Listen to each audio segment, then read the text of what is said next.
Perhatian, kepada para penonton, tayangan berikut ini hanya boleh disaksikan oleh remaja yang berusia 13 tahun ke atas.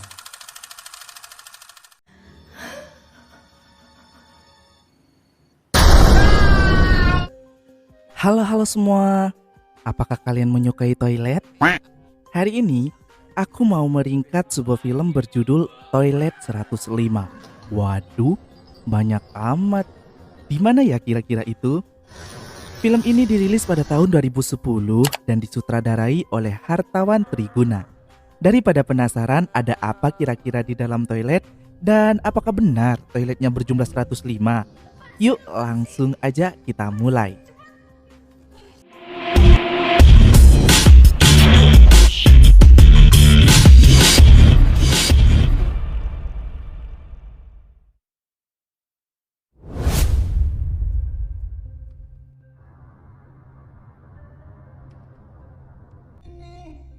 Toilet SMU Bina Persada baru saja direnovasi. Namun setelah direnovasi, kejadian aneh dialami oleh penjaga sekolah itu yang bernama Mang Akbar. Mulai dari keran air yang menyala sendiri, suara tangisan seorang perempuan waktu malam hari, dan juga bunyi air kloset serta lampu yang suka kedap-kedip sendiri. Tahun ajaran baru mulai dibuka.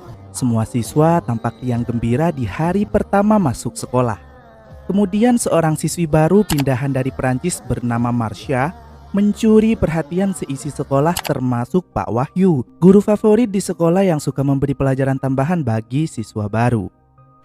Seperti biasa, Okta dan kedua sahabatnya yang nakal, Ical dan Rio, pergi ke toilet sekolah saat jam pelajaran untuk ngerokok. Mereka mengelabui Pak Surya, guru PKN mereka yang ada di kelas, dengan embel-embel sakit perut dan kentut di dalam kelas untuk meyakinkannya. Semua siswa pun gaduh dan Marsha mendapati tulisan bete di bangkunya.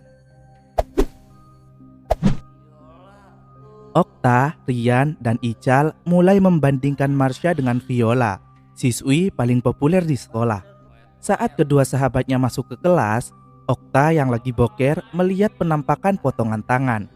Okta yang panik segera keluar dari bilik toilet dan kedapatan Pak Wahyu di depannya. Okta yang ketahuan ngerokok pun akhirnya dihukum untuk mengepel lantai sekolah. Sepulang sekolah, Marsha melewati geng Viola CS tanpa permisi dan membuat mereka kesal. Okta menceritakan kejadian yang dialami di toilet, namun sahabatnya justru mentertawainya. Marsha yang hendak lewat membaca surat punggung perjanjian Okta dan membuat Okta tersipu malu. Okta kemudian meminta Rio dan Ical untuk menggantikannya mengepel lantai, dan dia mengejar Marsha untuk menawarkan pulang bersama. Namun Marsha memilih naik ojek, dan hal itu membuat Okta semakin penasaran tentang pribadi Marsha.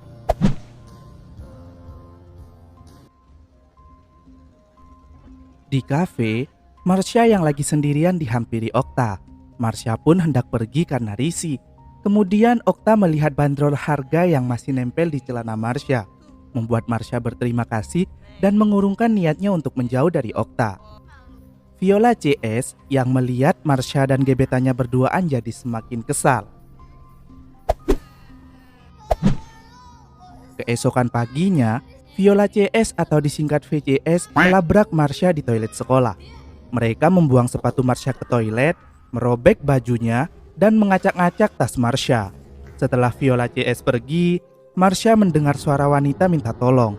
Marsha terkejut saat Bu Endang menepuk pundaknya dari belakang. Bu Endang yang melihat baju Marsha berantakan, rambut acak-acakan, dan tak memakai kaos kaki menasehati agar Marsha jangan banyak gaya jika di sekolah ini. Kemudian Marsha diminta ke koperasi untuk membeli seragam dan kaos kaki baru.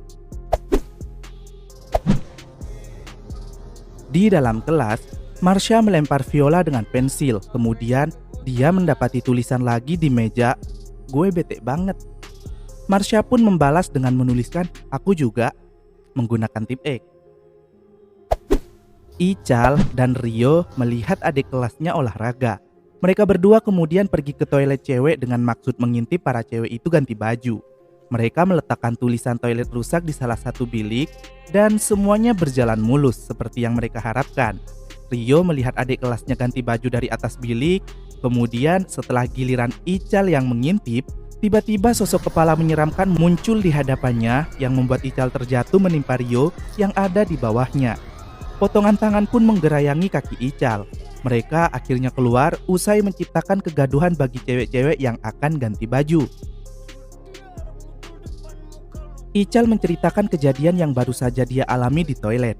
Rio datang dan mengatakan kalau dia baru saja selesai mendownload film dewasa. Rio tetap akan mojok di toilet meski Ical sudah memperingatinya. Karena kan tadi Rio gak ngeliat guys, hanya Ical. Di toilet saat Rio sedang nonton film itu, sosok tangan menyeramkan muncul dari dalam kloset meraba-raba selangkangannya Rio. Rio yang terkejut segera keluar dari bilik dan membuat adik kelasnya tercengang heran.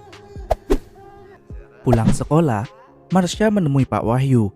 Pak Wahyu mengatakan beberapa hal yang menurut Marsha gak begitu penting karena dia sudah pindah sekolah beberapa kali hingga dia paham bagaimana cara menyesuaikan diri dengan teman-teman barunya. Seperti yang dikatakan Pak Wahyu ini, jadi Marsha pun buru-buru pamit pulang.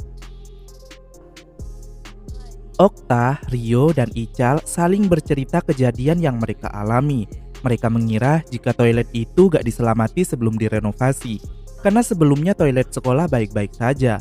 Mereka beranggapan mungkin uang untuk selamatannya dikorupsi oleh Pak Wahyu. Malam pun tiba. Pak Wahyu yang sedang mengoreksi data siswa dikejutkan oleh istrinya, Ibu Endang, yang menggunakan seragam SMA. Mereka lalu melakukan hubungan suami istri dengan fantasi guru murid. Pagi harinya, Marsha terheran dengan balasan pesan singkat yang ditulis di bangkunya yang mengatakan senasib. Sementara di toilet, Ibu Endang menangis lantaran dia gak bisa hamil. Dia terkejut saat klosetnya bergerak sendiri seakan ada makhluk yang mau keluar dari dalam. Bu Endang pun lari ketakutan. Marsha mendapat surat dari laci bawah bangkunya. Dalam surat itu tertanda nama Adelia. Dan dia mengingat perkataan Pak Wahyu. Tiba-tiba dia terbangun dari tidurnya. Seorang guru pun terkejut lantaran sebelumnya dia tidak melihat kehadiran Marsha. Marsha lalu pamit minta izin untuk pergi ke toilet. Saat Marsha membaca surat Adelia dengan kebingungan, Okta datang yang membuat Marsha terkejut. Okta lalu mengajak Marsha jalan usai pulang dari les pelajaran tambahannya. Ibu Adelia mendatangi satpam penjaga sekolah bersama polisi untuk mencari informasi tentang anaknya yang gak pulang beberapa minggu. Marsha yang mendengar obrolan mereka menanyakan pada Okta yang sudah menunggunya sejak tadi tentang siapa Adelia. Okta akan menceritakannya namun Marsha harus ikut bersamanya dulu dan Marsha pun setuju. Viola marah-marah pada adik kelasnya saat latihan lantaran gak paham-paham gerakan cheerleadersnya. Okta yang keasikan bermain golf menghiraukan pertanyaan Marsha tentang Adelia.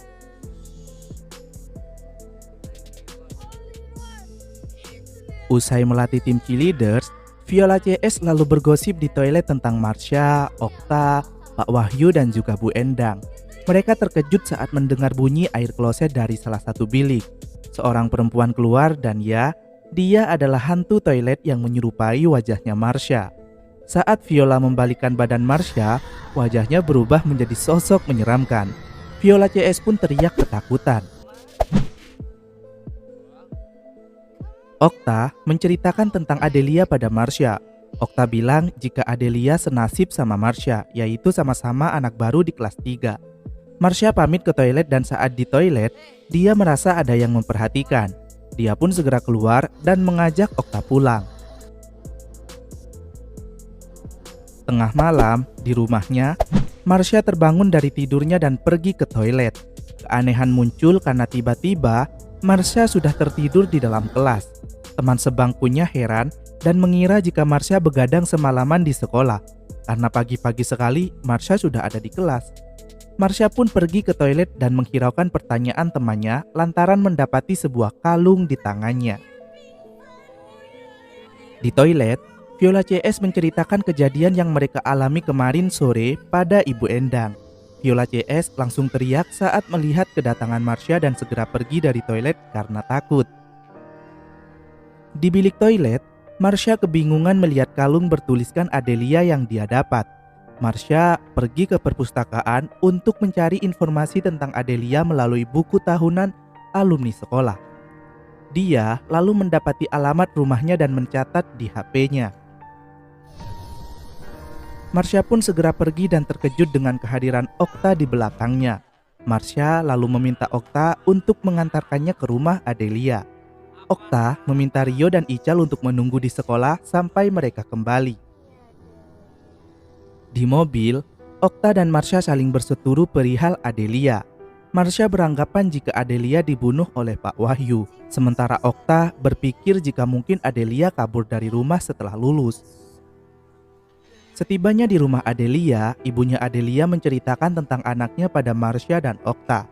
Dia juga mengatakan jika Pak Wahyu adalah guru favoritnya Adelia setelah Marsha bertanya hubungan Adelia dan Pak Wahyu. Marsha lalu pergi ke toilet yang ada di dekat kamar Adelia. Dia mencari suara yang memanggil namanya, yang ternyata berasal dari dalam kamar Adelia. Dia membuka lemari dan mendapati boneka yang jatuh dengan terpotong-potong. Sebuah kotak muncul di hadapannya dan saat Marsha memegangnya, dia melihat gambaran mayat yang dipotong-potong, lalu dimasukkan ke dalam toilet. Tiba-tiba saja, Marsha terkejut saat dibangunkan oleh ibunya Adelia karena Marsha tertidur di kamar Adelia. Okta masih tetap dengan pendiriannya. Jika Adelia mungkin minggat dari rumah, sementara Marsha tetap yakin jika Adelia sudah dibunuh, meski Okta menjelaskan bahwa semua toilet ada penunggunya, termasuk di sekolah mereka, yang mana merupakan bekas kuburan dan rumah sakit zaman dulu. Di sekolah yang mulai sepi menjelang maghrib, Ical kebelet pipis. Dia mengajak Rio ikut untuk menemani karena takut dihantui lagi. Usai kencing, Ical terkejut melihat darah yang keluar dari kloset. Dan tak berapa lama, sosok menyeramkan muncul lalu keluar dari dalam toilet. Rio dan Ical yang panik dan gak bisa membuka pintu klosetnya, hanya bisa memejamkan mata dan sosok itu pun menghilang. Mereka pun segera keluar. Okta yang baru sampai di sekolah mencari Rio dan Ical. Marsha turun dari mobil dan mendatangi Pak Wahyu dengan membawa surat dan kalung milik Adelia.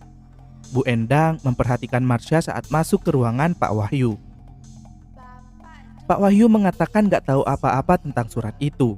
Dia menjelaskan pada Marsha bahwa pada saat Adelia menghilang pada tanggal 2 Juli, Pak Wahyu sedang pergi ke Solo, ke rumah orang tuanya, dan polisi juga sudah menyelidiki dan Pak Wahyu dinyatakan gak bersalah. Pak Wahyu lalu pergi menelpon polisi untuk memberitahu sebuah bukti yang dibawa Marsha, meninggalkan Marsha sendirian di ruangan itu. Marsha lalu melihat foto Bu Endang dan Pak Wahyu. Dia melihat kalung yang dipakai Bu Endang seperti gak asing lagi. Dia kemudian mengambil kalung yang diberikan Adelia dan mencocokkannya dengan foto itu. Di belakang Marsha, Bu Endang dengan pengarai jahat memegang rambut dan membanting kepala Marsha ke meja hingga pingsan. Marsha diikat dalam bilik toilet dan Bu Endang datang membawa gergaji dan juga karung untuk memutilasi Marsha. Marsha pun teriak-teriak untuk meminta tolong, namun Bu Endang mengatakan jika gak akan ada orang yang mendengarnya. Bu Endang juga mengatakan bahwa siapapun yang mengganggu suaminya akan bernasib sama seperti nasib Adelia, yaitu dipotong-potong, kemudian mayatnya dibuang ke dalam toilet. Pak Wahyu menanyakan Ibu Endang pada penjaga sekolah, Mang Akbar. Namun, Mang Akbar malah mengira jika Pak Wahyu sedang memesan rendang dan menanyakan Ujang yang sudah dipecat. Okta, Dio dan Ical lagi nungguin Marsha yang gak kunjung datang. Kemudian mereka melihat Pak Wahyu dan menanyakannya. Pak Wahyu pun mengatakan jika dia tadi sedang bersama Marsha. Namun dia sudah gak melihat Marsha dan dia juga lagi mencari istrinya, Ibu Endang. Mereka pun ikut Pak Wahyu untuk mencari Marsha. Di toilet, saat Bu Endang akan menggergaji kepala Marsha, tiba-tiba dia terpental hingga keluar darah dari mulutnya. Suara cekikikan hantu toilet pun menggema-gema, membuat Ibu Endang pusing. Ibu Endang lalu dipentalkan ke sana kemari. Di sisi lain, Pak Wahyu, Okta, Rio, dan Ical menyadari koridor sekolah mulai tenggelam oleh darah. Mereka pun berlari, lalu mendengar teriakan Marsha dan Bu Endang dari dalam toilet. Tapi saat mereka akan membukanya, seperti ada yang menghalanginya. Ibu Endang mulai disiksa, dan toilet pun akhirnya meledak. Di tengah kegaduhan, penjaga sekolah datang memberikan nasi rendang yang dia kira Pak Wahyu memesannya. Satu persatu bagian tubuh Adelia terpental keluar dari dalam toilet. Hantu Adelia dengan membawa gergaji mulai mendekati Ibu Endang sambil menampilkan adegan masa lalu saat Adelia dimutilasi tepat jam 1:05. Namun, Marsha menghentikan Adelia dengan memohon dan mengatakan jangan membunuh. Ibu Endang sudah mengakui kesalahannya. Marsha berkata jika Adelia akan dikubur dengan layak dan semua orang akan mengenalnya Adelia sebagai orang baik, bukan seorang pembunuh. Hantu Adelia pun menghilang dan semua lampu menyala kembali. Pintu pun mulai terbuka. Pak Wahyu segera menghampiri Bu Endang dan Okta menghampiri Marsha untuk melepaskan ikatannya. 3 bulan kemudian, jam 1:05, para siswa meninggalkan kelas. Marsha pun pergi ke toilet meski Okta khawatir karena saat itu tepat jam 1:05. Marsha mengatakan jika semuanya sudah selesai. Tapi di toilet, tiba-tiba hantu Adelia muncul dan mengatakan, "Terima kasih Marsha, kamu teman yang paling baik. Aku gak rela kehilangan teman seperti kamu."